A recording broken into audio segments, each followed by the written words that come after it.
भतीजा की हो गई बल्ले बल्ले और चाचा हो गए टाइन टाइन फिस।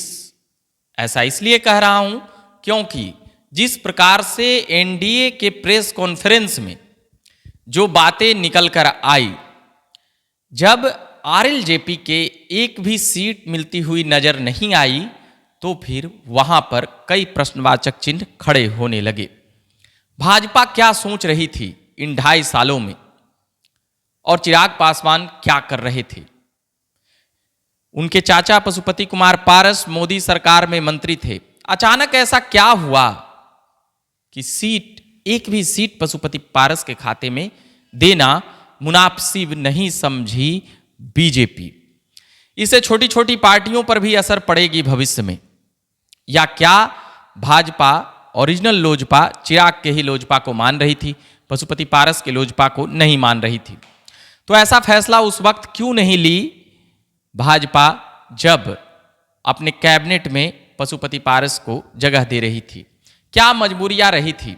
कहा यह भी जाता है कि नीतीश कुमार के पैरवी से वहां पर मिनिस्टर बने थे। उस वक्त भी खबरें चली थी कि नीतीश कुमार ने अपने कोटे से कुर्बानी देकर उनको मंत्री बनाए थे। यह बातें आम हो गई थी। इस बार भी कहा जा रहा था कि नीतीश कुमार और जदयू पशुपति पारस के सीटों के लिए पैरवी कर रही है। ऐसी कई खबरों के बीच उन बातों पर मुहर तो नहीं है पार्टी के तरफ से और नेताओं के तरफ से, मगर राजनीति के अंदर खाने से यह बातें आम हो चली थी। यह भी थी कि चाचा कुछ ही दिन के मेहमान हैं, उनको बाद में राज्यपाल बनाया जाएगा, राज्यसभा भेजा जाएगा और भी वगैरह वगैरह बहुत कुछ। मगर यहां पर उनकी पार्टी को एक भी सीटें नहीं देना और 5-5 सांसद उनके तरफ होना, तो यह छोटी छोटी पार्टियों के लिए एक विषय है कि भाजपा क्या बात कर रही थी चिराग पासवान को।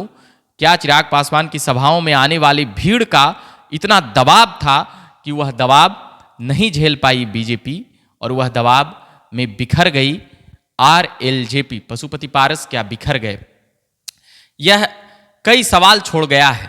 लगातार 2.5 सालों से दौरे पर दौरा करके चिराग पासवान ने सभी पार्टियों को एनडीए में दबाव में लाने का प्रयास किया है, मगर इसमें सबसे महत्वपूर्ण बात यह है कि चिराग पासवान ने नीतीश कुमार को भी धन्यवाद दिया है कि उन्होंने भी गठबंधन धर्म का पालन किया है।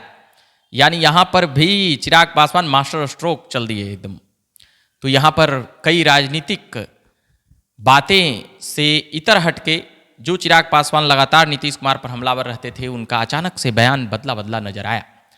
तो ये कुछ बातें थी पशुपति पारस को लेकर कि उनको एक भी सीटें नहीं मिला, यानी कि अब उनकी क्या रणनीति होगी क्या नहीं, अब उस पर हम 24 घंटे के अंदर देखेंगे कि इस्तीफा होगा, प्रतिक्रिया होगा, और वो जैसे ही आएगा हम सुनाने का प्रयास करेंगे। खबर यह है कि राजद उन्हें 3 से 4 सीट देकर अपने में ला सकती है। भाजपा ने एक प्रकार से एक बेइज्जती भी की है, इस पर कहने में कोई गुरेज नहीं होना चाहिए कि जिस पार्टी के 5-5 सांसद थे जनाब, एक भी को नहीं दिए। तो छोटी छोटी पार्टियां इस बात को समझेगी आगे आने वाले समय में कि भाजपा क्या सोचते रहती है और किसको नेता मानते रहती है, क्या ऐलान कर देगी, यह भाजपा में ही होता है। बाकी चिराग पासवान का कह सकते हैं कि लगातार आ रहे हजारों हजार के लोग उनके सभाओं में, उनके अथक प्रयास ने पिछले 3 सालों में भाजपा को यह एहसास करा दिया कि ओरिजिनल पार्टी हम ही हैं। तभी उनके खाते में 5 सीटें गई।